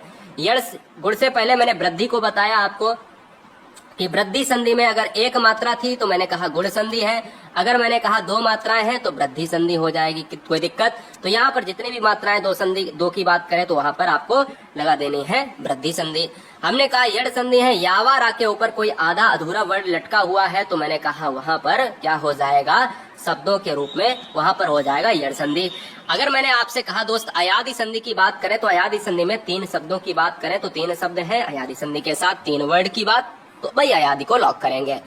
तो अब इसके बाद हम जो है टेस्ट पेपर लगा लेंगे संधि का, और रात के 8 बजे तो पूरी तरीके से ऑल चैप्टर का मॉक टेस्ट होता ही है। और साथ में मैं बताना चाहता हूँ आप सभी को कि यहाँ पर हम विसर्ग संधि को भी पढ़ने वाले हैं, तो लव यू। हर खंड काव्य के नायक का चरित्र चित्रण आप अपनी एग्जाम की कॉपी में कैसे लिखेंगे ताकि आपको यह 3 नंबर में पूछा जाता है, पूरे के पूरे 3 नंबर आपको प्राप्त हो सके। आपको किस प्रकार से अपने बोर्ड एग्जाम की कॉपी में आपको इसे लिखना है और कौन कौन सी गलतियां नहीं करनी है, कौन कौन सी बातों को आपको इस खंड काव्य लिखते समय ध्यान में रखना है, उन सभी की चर्चा आज की इस वीडियो में होगी। बस आपसे एक अनुरोध है कि आप यह वीडियो अंत तक जरूर देखें। तो सबसे पहले हमें क्या करना है, सबसे पहले हमें यह करना है कि जो यह खंड काव्य पूछा गया है ज्योति जवाहर खंड काव्य के नायक का चरित्र चित्रण, जिस प्रश्न पर पूछा गया है, क्वेश्चन जो पेपर मिलेगा आपको उसमें जिस नंबर पर यह पूछा गया है ऐसे ही डाल देना हेडिंग। प्रश्नोत्तर संख्या चाहे 10 हो, चाहे 12 हो, चाहे जितना हो, ऐसे डाल देना प्रश्नोत्तर संख्या 12। उसमें कई हर जिले का अलग अलग खंड काव्य रहता है। किसी जिले के किसी जिले का जो खंड काव्य है वो का पर रहता है, किसी जिले का खा पर रहता है, कहीं का ऐसे ही आगे आगे रहता है, तो इसलिए जिस अब आपका जिस नंबर पर हो उसी को ऐसे डाल देना है। 12 का खा है या 12 का गा है, 12 का घा है, कुछ भी जो है आपको ऐसे ही डाल देना है। अच्छे राइटिंग में देखिए मैंने कैसे डाला, आपको ऐसे ही डालना है। जो आपके एग्जाम की कॉपी मिलेगी उसमें आपको ऐसे ही डाल देना है। और फिर आपको मतलब बता देना है कि ज्योति जवाहर खंडकाव्य के नायक का चरित्र चित्रण, ऐसे ही आपको हेडिंग डाल देना है कि हाँ मैं ज्योति जवाहर खंडकाव्य के नायक का चरित्र चित्रण लिखूंगा। आपको ऐसे ही डाल देना अच्छे राइटिंग में। देखिए आपको यहाँ पर भी एक लाइन छोड़ देनी है और यहाँ पर भी आपको एक लाइन छोड़ देनी है। फिर आपको लिखना है, फिर आपको ज्योति जवाहर खंडकाव्य के बारे में थोड़ा बता देना है कि ज्योति जवाहर खंडकाव्य के नायक पंडित जवाहरलाल नेहरू हैं। आपको बता देना इसे, नेहरू जी को खंडकाव्य में युगावतार लोकनायक के रूप में प्रस्तुत किया गया है। आपको ऐसे ही लिख देना है। फिर आपको बताना है नेहरू जी की चारित्रिक विशेषताएं निम्न हैं। देखिए मैं जैसे मैंने लिखा आपको बिल्कुल ऐसे ही लिखना है अपने बोर्ड एग्जाम की कॉपी में। फिर आप एक लाइन पूरी छोड़ देंगे, फिर आप एक एक हेडिंग डाल डालकर अच्छे तरीके से बताएंगे। देखिए पहले मैंने हेडिंग डाला अलौकिक पुरुष। देखिए हेडिंग डालकर आपको ऐसे ही लाइनिंग खींच देनी है और बड़े बड़े अक्षरों में आपको हेडिंग डालनी है ब्लैक पेन से। और आपको किसी भी जेल पेन का प्रयोग नहीं करना है अपने बोर्ड एग्जाम की कॉपी में, केवल नीले और काले पेन का प्रयोग करना है, वही बाल पेन, जेल पेन का प्रयोग नहीं करना है। इस चीज का आपको ध्यान रखना है। तो इसमें बताना है कवि ने जवाहरलाल नेहरू के व्यक्तित्व में अलौकिकता का समावेश किया है तथा कहा है कि वे दिव्य तत्वों से निर्मित अलौकिक पुरुष हैं। कवि ने उनके व्यक्तित्व को राम कृष्ण के गुणों से संपन्न मानकर युगावतार का स्वरूप प्रदान किया है। ऐसे ही आपको एग्जाम में लिखना है। फिर आपको देखिए एक हेडिंग मैंने डालकर इतना लिखा है, फिर आपको एक लाइन छोड़ देनी है, फिर दूसरी हेडिंग डालनी है। जैसे मैंने एक हेडिंग डालकर इतना लिखा है, फिर एक पूरी की पूरी लाइन मैंने छोड़ दी है, फिर दूसरी हेडिंग डाला है मैंने। तो इसी तरह आपको एक हेडिंग डालकर लिखकर फिर दूसरी एक लाइन छोड़कर फिर दूसरी हेडिंग आपको डालना है बोर्ड एग्जाम की कॉपी। बिल्कुल सेम टू सेम आपको ऐसा ही लिखना है। फिर दूसरी हेडिंग क्या है? दूसरी हेडिंग है गांधी जी से प्रभावित। इसमें लिखना है जवाहरलाल नेहरू महात्मा गांधी के सच्चे अनुयायी एवं शिष्य थे। उन्हें गांधी से सत्य, अहिंसा, उदारता, मानव प्रेम, करुणा का आशीर्वाद उसी प्रकार प्राप्त हुआ था जैसे राम को वशिष्ठ का शुभाशीष प्राप्त हुआ था। ऐसे आपको लिख देना है। फिर आपको आगे बताना है उन्होंने गांधी जी के कर्म सिद्धांत से प्रेरणा पाकर अपने जीवन को कर्ममय बनाया है। देखिए आपको ऐसे ही लिखना है, ज्यादा कुछ काट पीट नहीं करना है, बिल्कुल ऐसे ही लिखना है साफ साफ। और अक्षरों के बीच में दूरी आपको रखनी है। जैसे मैंने देख लीजिए यहाँ पर थोड़ी दूरी, 1 मिनट की दूरी है, फिर ऐसे आपको वहाँ पर दूरी रखनी है, अच्छे से लिखना है। क्योंकि वहां पर अगर आपकी एक कॉपी फुल हो जाती है तो बी कॉपी आपको मिल जाएगी, कोई इसमें दिक्कत नहीं, आपको अच्छे तरीके से लिखना है। तो बढ़ते हैं अगली। तो अगली हेडिंग हमारी है राष्ट्रीय भावों के प्रेरक। राष्ट्रीय भाव के प्रेरक आपको ऐसे हेडिंग डालनी है। फिर इसमें आपको लिखना है जवाहरलाल नेहरू का व्यक्तित्व भारतीयों को राष्ट्रीय भावनाओं की प्रेरणा देने वाला है। उनके व्यक्तित्व में अशोक की युद्ध नीति, बुद्ध की करुणा, महावीर की अहिंसा, महाराणा प्रताप का स्वाभिमान, मैंने प्रताप खाली लिखा है, स्वाभिमान, शिवाजी की देशभक्ति और विवेकानंद के आत्मदर्शन की झलक दिखाई पड़ती है। देखिए मैंने इसमें जेल पेन का प्रयोग किया है, इसलिए यहाँ पर देखिए पीछे का थोड़ा दिख रहा है। आपको एग्जाम में जेल पेन का प्रयोग बिल्कुल नहीं करना है। तो आपको अगली हेडिंग डालनी है। अगली हेडिंग डालने से पहले आपको एक लाइन छोड़नी है, फिर अगली हेडिंग डालनी है और अच्छे तरीके से आपको इसे पॉइंट कर देना है और पटरी से खींच देना है लाइनिंग। तो इसमें बताना है स्वाधीनता सेनानी। प्रस्तुत खंडकाव्य में कवि ने वीर जवाहर को एक उत्कृष्ट देशभक्त और अज्ञेय स्वाधीनता सेनानी के रूप में चित्रित किया है। महाराष्ट्र इस युग पुरुष को शिवाजी की तलवार के रूप में शक्ति सौंपता है, जिससे वह विदेशी शक्तियों से लोहा ले सके। और राजस्थान इस वीर सेनानी को आन पर मिटने की अदा और संघर्षों से जूझने की मस्ती प्रदान की है। आपको ऐसे लिख देना है, ठीक है। फिर आपको अगली हेडिंग डालनी है दृढ़ पुरुष आपको डालना है अगली हेडिंग, अच्छे तरीके से डाल देना है। फिर इसमें आपको बताना है नायक जवाहरलाल में कठिनाइयों में धैर्य करने की अद्भुत क्षमता है। फिर इसमें कोटेशन आपको डाल देना है। देखिए आपको कोटेशन आता है तो आप कोटेशन का जरूर से जरूर प्रयोग करें और अच्छे कोटेशन आप याद करके अपने जो भी टॉपिक पर है उसे डाल दिया करिए। तो इसमें मैंने कोटेशन लिया है, कांटों की नोकों पर खिलना मेरे जीवन की शैली है, मेरी दिनचर्या पर्वत से लेकर जंगल तक फैली है। आपको कोटेशन को याद कर लेना है, क्योंकि जब आप कोटेशन को डालेंगे तो एग्जाम में उससे ज्यादा प्रभावित होता है और आपको पूरे के पूरे नंबर देता है। तो आपको कोटेशन का प्रयोग करना है। तो अगली हेडिंग हमारी है, तो अगली हेडिंग आपको डालना है नीतिज्ञ एवं स्वाभिमानी। आपको हेडिंग अच्छे तरीके से डाल देना है। फिर इसमें लिखना है नेहरू जी महान राजनीतिज्ञ हैं, यह गुण उन्हें चाणक्य से प्राप्त हुआ था, जिसके सम्मुख सिकंदर जैसा विश्व विजेता भी मात खा गया था। उन्होंने राजा पारेस से स्वाभिमान का पाठ पढ़ा, जिससे सिकंदर को स्वाभिमान का पाठ सिखाया था, जिसने सिकंदर को स्वाभिमान का पाठ सिखाया था। आपको ये भी लिख देना है। फिर आपको अगली हेडिंग डालनी है। तो अगली जो हमारी हेडिंग है वो है नवराष्ट्र के निर्माता। अगली हेडिंग आपको डालनी है नवराष्ट्र के निर्माता। तो इसमें लिखना है भारत को स्वतंत्र करने के पश्चात नए राष्ट्र का निर्माण करने वालों में जवाहरलाल नेहरू का नाम अग्रणी है। आपको बताना है जवाहरलाल नेहरू का नाम आगे है, ठीक है। फिर आपको लिखना है देश का सर्वाधिक उत्थान और विकास करने के लिए उन्होंने पंचवर्षीय यानी 5 ईयर जो प्लान था, पंचवर्षीय योजनाओं का आरंभ किया। आपको इसे भी लिख देना है। फिर इसमें बताना है गुट निरपेक्षता, निरस्त्रीकरण, विश्व शांति की स्थापना आदि कार्यों के परिणाम स्वरूप भारत विश्व के समक्ष प्रतिष्ठित हुआ। वे भारत को जाति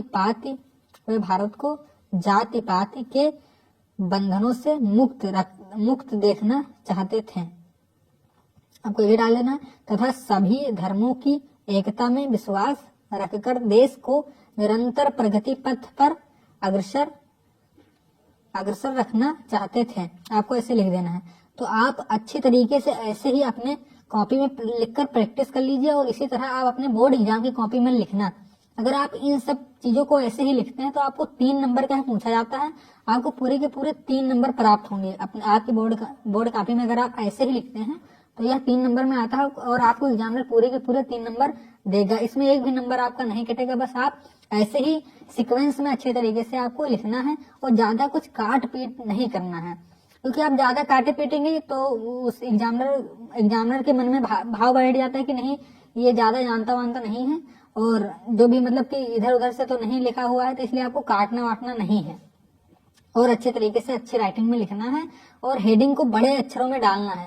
जो ये हेडिंग है उसे बड़े बड़े अक्षरों में डालकर ऐसे ही लाइनिंग खींच देनी है ताकि देखने में अट्रैक्टिव लगे, एग्जामिनर तुरंत उस हेडिंग पर उसकी नजर पड़े। तो आपको इन सब रूल को फॉलो करना है और अच्छी तरीके से इसकी प्रैक्टिस कर लेना है। तो 16 तारीख का जो आपका एग्जाम है उसमें आपको ऐसे ही लिखना है, कुछ भी अलग से नहीं लिखना है। बाकी जो मैंने बताया आपको ऐसे लिख देना है और आपको 3 मिनट। सबसे पहले हम जानेंगे कि समास किसे कहते हैं, यानी समास की परिभाषा क्या है। समास का तात्पर्य होता है संक्षिप्तीकरण, जिसका शाब्दिक अर्थ होता है छोटा रूप, अर्थात जब 2 या 2 से अधिक शब्दों से मिलकर जो नया और छोटा शब्द बनता है उस शब्द को समास कहते हैं। यहाँ पर कहने का अर्थ ये है कि जब 2 या 2 से अधिक जो शब्द होते हैं उनका जो है हम संक्षिप्तीकरण करते हैं, यानी उनका कोई छोटा रूप बना लेते हैं लेकिन अर्थ में कोई परिवर्तन नहीं होता है, उसे जो है समास कहते हैं। अब यहाँ पर आप जो है उदाहरण से और अच्छे से समझ सकते हैं। जैसे यहाँ पर उदाहरण है रसोई के लिए घर, इसका जो है संक्षिप्तीकरण किया गया है और इसे हम जो है रसोई घर भी कह सकते हैं। आप यहाँ पर अच्छे से देख सकते हैं कि यहाँ पर जो के लिए जो कारक था उसे जो है यहाँ पर गायब कर दिया गया है, यानी उसका लोप हो गया है और यहाँ पर जो है छोटा रूप बन गया है रसोई घर। इसी तरह से जो है समास बनते हैं। अब हम जानेंगे कि सामासिक शब्द क्या होता है, यानी समस्त पद किसे कहते हैं। समास के नियमों से निर्मित जो शब्द होता है उसे सामासिक शब्द कहते हैं, यानी उसे हम समस्त पद भी कहते हैं। समास होने के बाद जो है विभक्तियों के चिन्ह गायब हो जाते हैं, उसे ही जो है सामासिक शब्द यानी समस्त पद कहते हैं। जैसे यहाँ पर आप देख सकते हैं, हाथ के लिए कड़ी, उसका समस्त पद क्या बन गया है, हथकड़ी, यानी यहाँ पर जो के लिए विभक्ति थी वो गायब हो गई है। दूसरा है नील और कमल, तो यहाँ पर जो और है वो गायब कर दिया गया है, उसका लोप हो गया है, और यहाँ पर जो समस्त पद बन गया है वो है नील कमल। और यहाँ पर लास्ट जो उदाहरण है वो है राजा का पुत्र, तो यहाँ पर जो का है, जो कारक है, जो विभक्ति है वो गायब कर दी गई है, उसका लोप हो गया है, और उसका समस्त पद बना है राजपुत्र। इस तरह से जो है समस्त पद बनते हैं। आपको परीक्षा में भी कुछ इस तरह के शब्द दिए जा सकते हैं जहां पर आपसे उसका सही समस्त पद चुनने के लिए कहा जाएगा, तो आपने इसी तरह से जो है सही समस्त पद बनाना है। अगला हम जानेंगे समास विग्रह के बारे में। समास विग्रह किसे कहते हैं? जो सामासिक शब्द होते हैं उनके बीच के जो संबंध को स्पष्ट करने को समास विग्रह कहते हैं। विग्रह के बाद जो है सामासिक जो शब्द होते हैं वो गायब हो जाते हैं, अर्थात जब समस्त पद के सभी पद अलग अलग कर दिए जाते हैं उसे समास विग्रह कहते हैं। देखिए, हमने इससे पहले पढ़ा समस्त पद, वहां पर क्या था, वहां पर बहुत सारे आपको शब्द दिए गए थे, उसमें से जो है आपको कुछ शब्द गायब करके जो है छोटा रूप बनाना था, उसे कहते हैं समस्त पद। लेकिन यहाँ पर समास विग्रह कह रहे हैं, यानी विग्रह का अर्थ होता है अलग अलग करना, यानी आपको समासिक शब्द दिया जाएगा यानी समस्त पद दिया जाएगा, उसे जो है आपने अलग करना है, यानी वहां पर आपने कारक या विभक्ति कुछ भी जो है आपको जो सही वहां पर लगे वो वहां पर ऐड करनी है। जैसे यहाँ पर जो है आप देखिए माता पिता, अब इसका जो है जब हम समास विग्रह करेंगे तो हम यहाँ पर बीच में और शब्द को ऐड कर रहे हैं और हम इसका समास विग्रह कर रहे हैं माता और पिता। उसी तरह से राजपुत्र, राजपुत्र क्या है, एक समस्त पद है, और जब हम इसे अलग अलग करेंगे यानी जब हम इसका समास विग्रह करेंगे तो वो बनेगा राजा का पुत्र, यानी यहाँ पर का जो विभक्ति है वो हमने ऐड की है, तो इसका समास विग्रह हो गया है। अब हम जानेंगे समास के भेदों के बारे में कि समास के कितने भेद हैं। समास के मुख्यतः जो है 6 भेद माने जाते हैं। कौन कौन से? अव्ययी भाव समास, तत्पुरुष समास, कर्मधारय समास, द्विगु समास, द्वंद्व समास और बहुव्रीहि समास। ये जो 6 हैं वो मुख्यतः समास के भेद माने गए हैं। अब हम संक्षिप्त रूप में जो है इन 6 समास के बारे में जानेंगे ताकि आप अपनी समासों को अच्छे से पहचान सकें कि कौन सा समास है और आपको किस तरह से जो है उसका समस्त पद बनाना है या उसका समास विग्रह करना है। तो सबसे पहले हम जानेंगे अव्ययी भाव समास के बारे में। अव्ययी भाव समास को आप कैसे पहचानेंगे? इस समास में जो है पूर्व जो पद होता है वो प्रधान होता है, यानी जो पद होते हैं वो 2 तरह के होते हैं, पूर्व पद और उत्तर पद। पूर्व पद यानी पहला पद, उत्तर पद कहा जाता है दूसरे पद को। तो इस समास में यानी जो अव्ययी भाव समास है उसमें जो है पहला जो पद होगा, जो पूर्व पद होगा वो प्रधान होगा और वह जो है अव्यय होगा। अव्यय कौन होता है? जो किसी भी रूप में बदलता नहीं है, यानी लिंग वचन कारक इस पर जो है किसी का प्रभाव नहीं पड़ता है, वो नहीं बदलता है, उसे जो है अव्ययी भाव समास कहते हैं। वो हमेशा एक जैसा रहता है। इसमें जो है पहला पद उपसर्ग होगा। अब आप यहां से भी जो है अव्ययी भाव समास को पहचान सकते हैं कि जिसमें जो है पहला पद उपसर्ग होगा वो अव्ययी भाव समास होगा। अब उपसर्ग कौन कौन? आ, अनु, प्रति, हर, भर, नी, निर, यथा, यावत, इस तरह के जो शब्द होते हैं वो उपसर्ग कहे जाते हैं। यहां से जो है आप अव्ययी भाव समास को पहचान सकते हैं। हम कुछ उदाहरणों से जो है अव्ययी भाव समास को समझने की कोशिश करेंगे ताकि आपको जो है अव्ययी भाव समास की अच्छे से पहचान हो सके। यहाँ पर उदाहरण में देखिए यथाशक्ति। यथाशक्ति में जो देखिए सबसे पहले यथा है। यथा क्या है? एक उपसर्ग है, तो यहाँ से भी आप अव्ययी भाव समास को पहचान सकते हैं। तो इसका जो है जब हमने विग्रह किया तो ये बना शक्ति के अनुसार। दूसरा देखिए प्रतिदिन। प्रतिदिन में जो प्रति है वो क्या है? एक उपसर्ग है, यहाँ से अव्ययी भाव समास की पहचान हो सकती है। और यहाँ पर जब हम इसका विग्रह करते हैं तो क्या बनता है?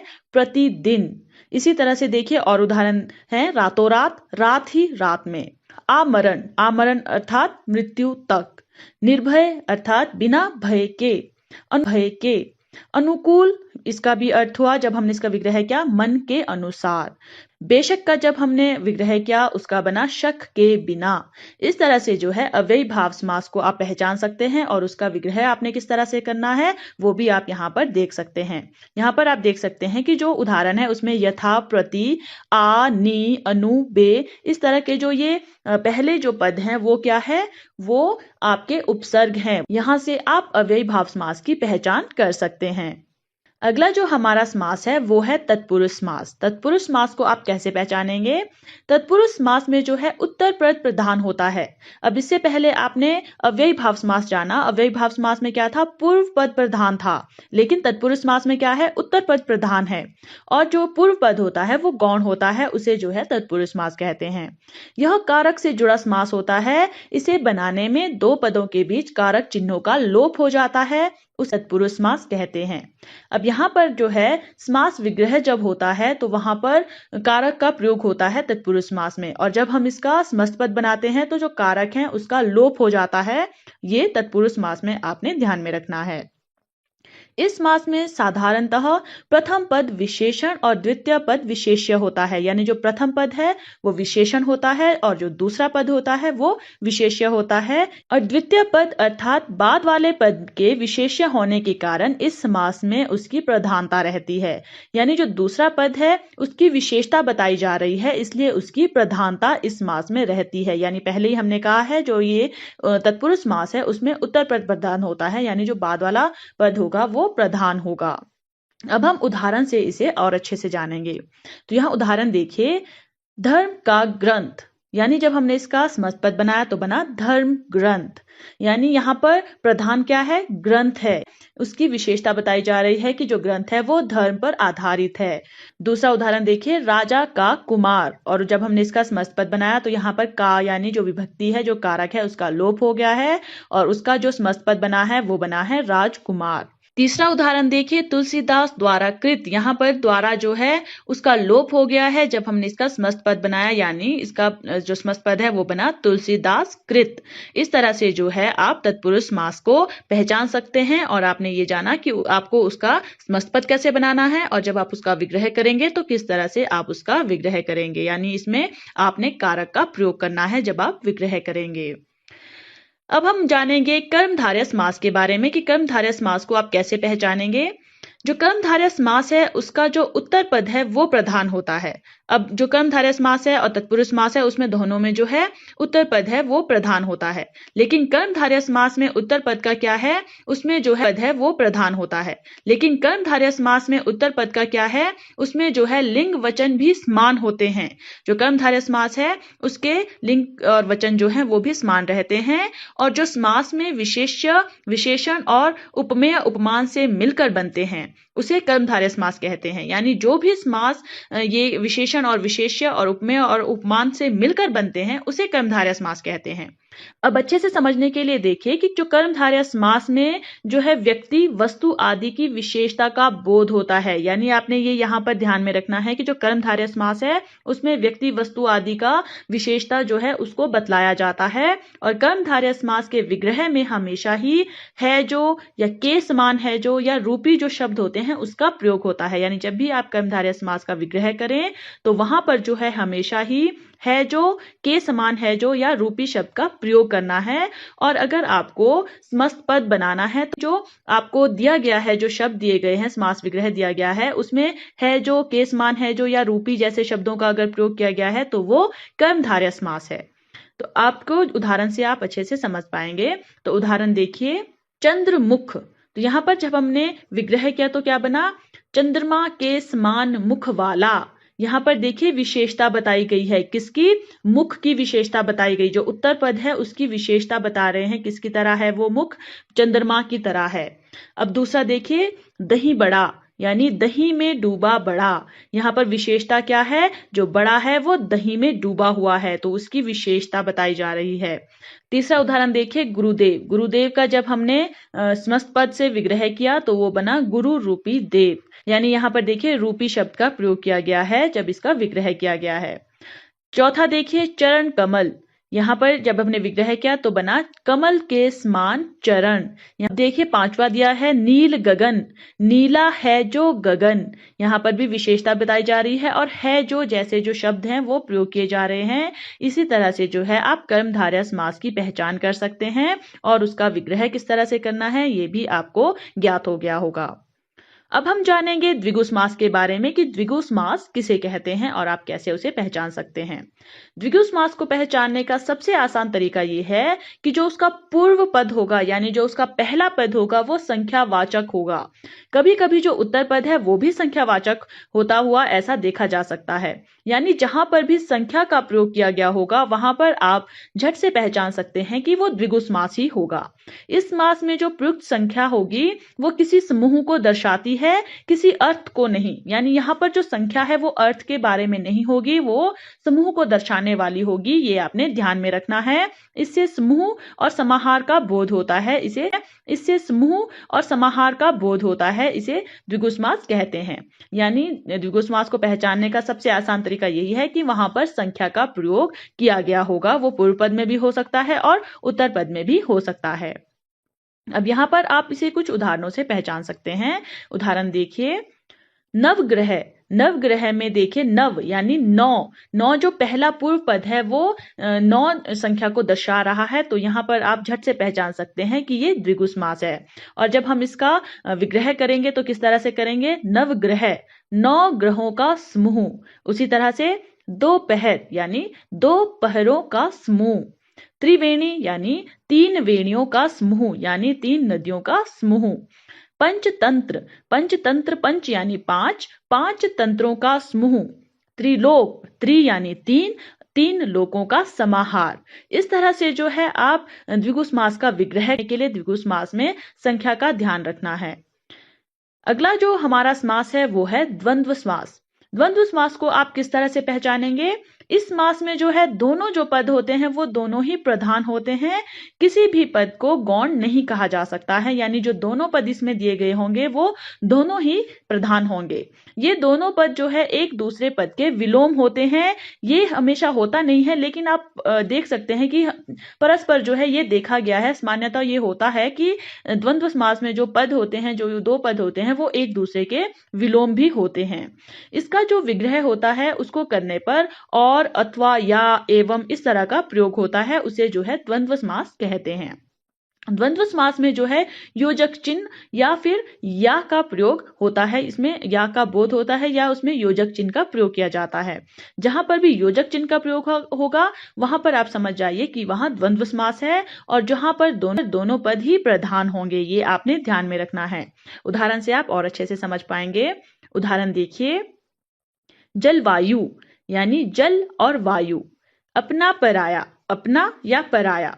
पाप पुण्य, पाप और पुण्य। राधा कृष्ण, राधा और कृष्ण। अन्न जल, अन्न और जल। यहाँ पर देखिए जो भी आपको दिए गए हैं वो या तो एक दूसरे के विलोम है या फिर ये एक दूसरे के साथ जुड़े हुए हैं। यहाँ पर आप जो है जब विग्रह करेंगे तो या और का प्रयोग कर रहे हैं, वहां पर जो है द्वंद्व समास होगा, ये आपने अच्छे से जान लेना है। अब अगला जो हमारा समास है वो है बहुव्रीहि समास। बहुव्रीहि समास को आप कैसे पहचानेंगे, जो बहुव्रीहि समास होता है उसमें कोई भी पद प्रधान नहीं होता है। ये आपने ध्यान रखना है कि जो बहुव्रीहि समास है उसमें कोई भी पद प्रधान नहीं होता है। जो 2 पद दिए जाते हैं वो मिलकर जो है और वो जो तीसरा पद है वो प्रधान होता है।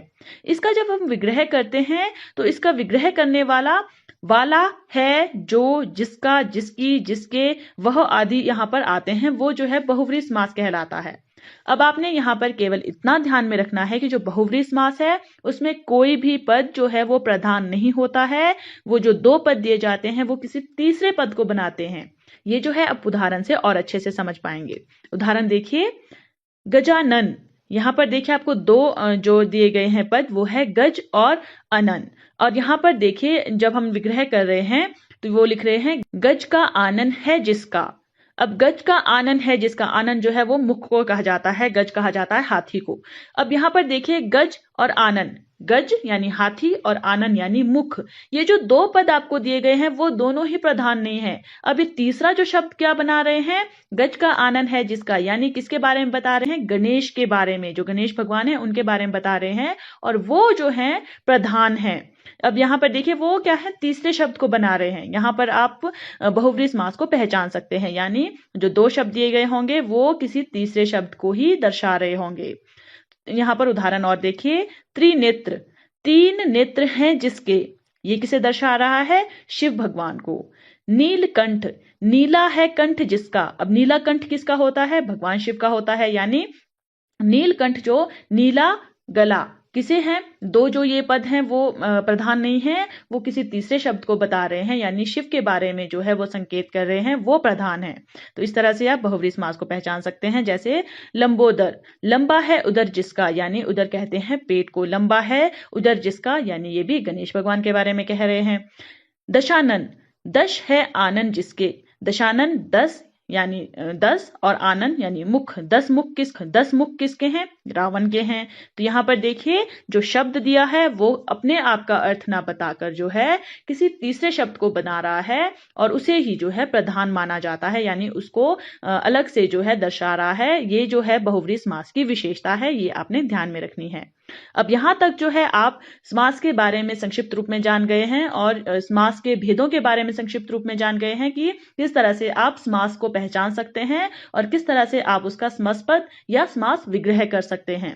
तो अब हम जो है समास और उस पर आधारित कुछ बहुविकल्पीय प्रश्नों के बारे में, प्रश्न है वो है महावीर शब्द में कौन सा समास है, और आपको यहाँ पर 4 ऑप्शन दिए हैं, कर्मधारय, द्विगु, तत्पुरुष और बहुव्रीहि समास। तो यहाँ पर देखिए जब आप महावीर शब्द का विग्रह करेंगे तो क्या बनेगा, महान है जो वीर, यानी यहाँ पर जो दो पद दिए गए हैं वो दोनों ही जो है वो प्रधान नहीं है, वो किसी तीसरे पद की ओर संकेत कर रहे हैं। और जहां पर कोई भी पद प्रधान ना हो और कोई तीसरे पद की ओर संकेत हो, वो तीसरा पद जो है वो प्रधान हो, तो वो कौन सा समास होता है, वो होता है बहुव्रीहि समास। तो यानी जो हमारा चौथा ऑप्शन है वो हमारा सही उत्तर है। दूसरा प्रश्न है वनगमन समस्त पद का विग्रह होगा, यानी यहाँ पर जो वनगमन है वो एक समस्त पद है और उसका विग्रह कौन सा होगा वो आपने ऑप्शंस में से चूज करना है। यहाँ पर 4 ऑप्शन है, वन का गमन, वन से गमन, वन को गमन, वन और गमन। तो यहाँ पर जो हमारा सही उत्तर है वो है हमारा तीसरा ऑप्शन, यानी वन को गमन, उसे कहते हैं वन गमन, कहते हैं वन गमन। यानी जब हम समस्त पद वन गमन का विग्रह करेंगे तो उसका सही उत्तर होगा वन को गमन। प्रश्न नंबर 3 है पीत है जो अंबर का समस्त पद है। यहाँ पर आपको समास विग्रह दिया गया है, पीत है जो अंबर, हमने उसका सही समस्त पद चूज करना है। तो यहाँ पर आपको 4 ऑप्शन दिए हैं, पीतांबर, पीतांबर, पीतांबर, पीला अंबर। तो यहाँ पर जो हमारा सही उत्तर होगा वो होगा पीतांबर, यानी जो हमारा तीसरा ऑप्शन है वो हमारा सही उत्तर होगा। हमारा चौथा प्रश्न है गुरु दक्षिणा शब्द के सही समास विग्रह का चयन कीजिए। यहाँ पर आपको गुरु दक्षिणा समस्त पद दिया गया है, उसका आपने सही समास विग्रह चूज करना है। आपको 4 ऑप्शन दिए गए हैं, गुरु से दक्षिणा तत्पुरुष समास, गुरु का दक्षिणा तत्पुरुष समास, गुरु की दक्षिणा तत्पुरुष समास, गुरु के लिए दक्षिणा तत्पुरुष समास। अब ये तो यहाँ पर आपको क्लियर है कि ये तत्पुरुष समास ही है, लेकिन आपने सही जो है समास विग्रह चूज करना है कि तत्पुरुष समास में कौन सा विग्रह होता है। अब जो तत्पुरुष समास होता है उसमें उत्तर पद प्रधान होता है और वो कारक से जुड़ा होता है, कारक से सभी जुड़े हुए हैं, लेकिन उत्तर पद जो है प्रधान होता है, दूसरा जो पद होता है वो प्रधान होता है, यानी यहाँ पर दक्षिणा जो पद है वो प्रधान होना चाहिए। तो यहाँ पर जो हमारा चौथा ऑप्शन है गुरु के लिए दक्षिणा, यानी जो दक्षिणा होती है वो किसके लिए होती है, गुरु के लिए होती है, गुरु की नहीं होती है, गुरु का नहीं होती है, गुरु से दक्षिणा नहीं ली जाती है, यानी वो जो दक्षिणा है वो गुरु के लिए होती है।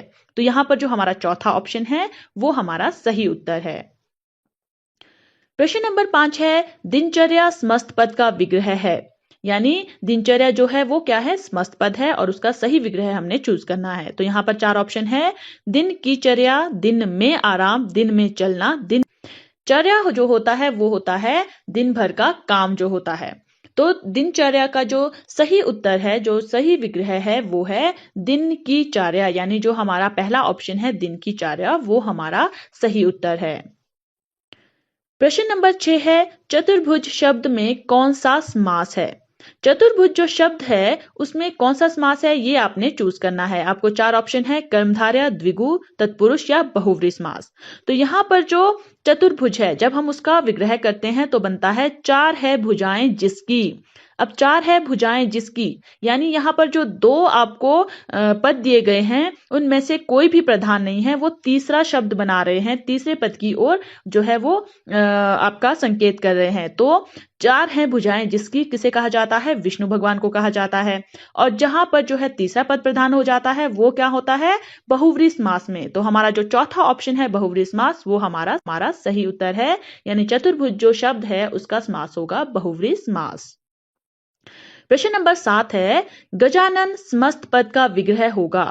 गजानन जो पद है वो क्या है? समस्त पद है। अब उसका विग्रह क्या होगा, ये हमने चूज करना है। यहाँ पर 4 ऑप्शन है, गज का आनन, गज से मिलता मुख, गज के समान मुख जिसका, गज और आनन। गजानन, गजानन क्या है? किसी तीसरे शब्द की ओर जो है इशारा कर रहा है, यानी गज के समान मुख है जिसका, यानी वो किसे कहते हैं? वो कहते हैं गणेश भगवान को। तो गजानन गज के समान मुख है जिसका, यानी जो हमारा तीसरा ऑप्शन है गज के समान मुख।